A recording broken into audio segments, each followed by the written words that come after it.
我们知道，大家都清楚，我们频道的名字是普及心理学的缩写，这里再澄清一下，所以我们常常用到的术语来特指一个实际的分类或一个实际的心理学概念，而不是随意的定义。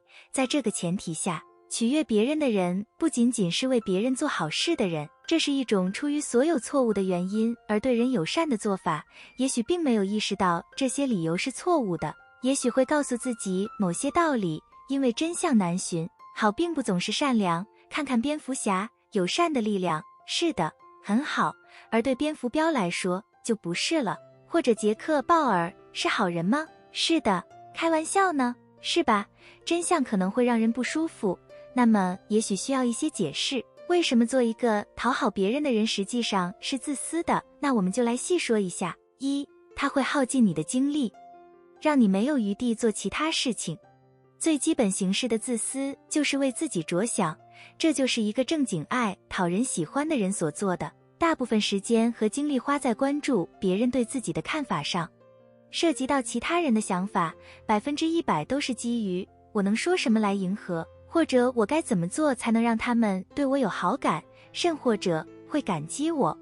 比如会想他们真正需要什么，或者如何就他们现在的处境帮助他们或摆脱出来。尤其是做正确的事，包括在别人面前开一罐杰克鲍尔。二，这主要是帮助你自己，而不是帮助别人。当有人询问取悦者对某事的意见或看法时，他们的答案就像一棵盆景树一样被精心策划，只留下或修饰最漂亮的部分，而完全丢弃其余的部分。这到底是为了谁呢？当然，提问者表面上感到满意，但真正的实惠是讨好者看到自己的工作蒸蒸日上而获得的鼓舞和自尊。这一刻是我创造的，我给他们带来光明，我就是黑暗中的光，是我，都是我。好吧，我们先别得意忘形。为什么这是自私？因为他们没有为自己的自我价值负责，而是在外面制造满足自己的场景。也许是因为极度害怕被拒绝或起冲突，无论如何，底线仍然是以满足自己为目标，而不是帮助别人。事实上，从长远来看，经常会伤害到别人，因为他们实际上只是听到了一个谎言。三，寻求别人的认可。基于上一点，讨好者自己的不安全感让他们不断地寻求外部的认可，这也包括主动下套求得认可，而不仅仅是在被求助时做出良好的回应，因为他们总是担心不被认可或被别人忽视。所以讨好者会努力被每个人认可和接受，他们也可能会随机做出一些他们认为令人愉快的行为，期待奖励。一个讨好别人的人给他们的朋友一个真正随意的惊喜礼物，没什么，比如朋友情绪低落之类的理由，礼物可能不是朋友想要的东西，所以反应可能是沉默。讨好者会感到傲慢和背叛，因为他们在谋求称赞和感激。残酷的事实是，我们只能控制我们自己的思想和反应，而不能控制别人的思想或反应。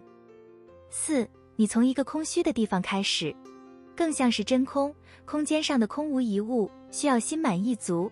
这种甜蜜不是来自有幸福和满足的地方。没有蛋糕，蛋糕不仅仅是一个谎言，这不过就是垂钓者的诱饵，用来吸引别人满足自己的胃口。健康、真实、快乐，全都来自于一个人是完整的、踏实的、快乐的。他们提供的帮助是分享快乐、成长和知识，传播善良。最后一点，五，你剥夺了他人的个人能动性。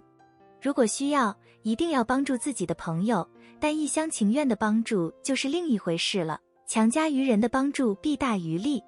当有人不顾对方的需要和欲望，坚持帮助人家时，会引得对方不为自己做事或思考，而且设定了一个让对方觉得亏欠讨好者的情境。讨好者声称对他人的感情、思想和行为负责，基本上这是偷窃行为。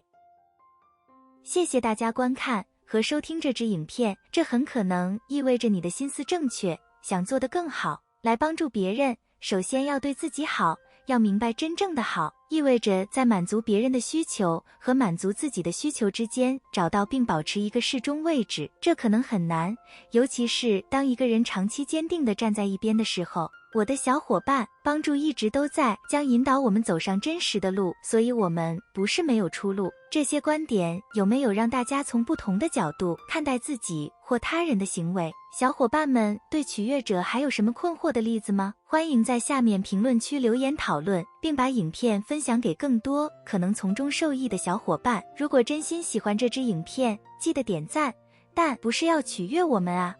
感谢收看，我们下支影片不见不散。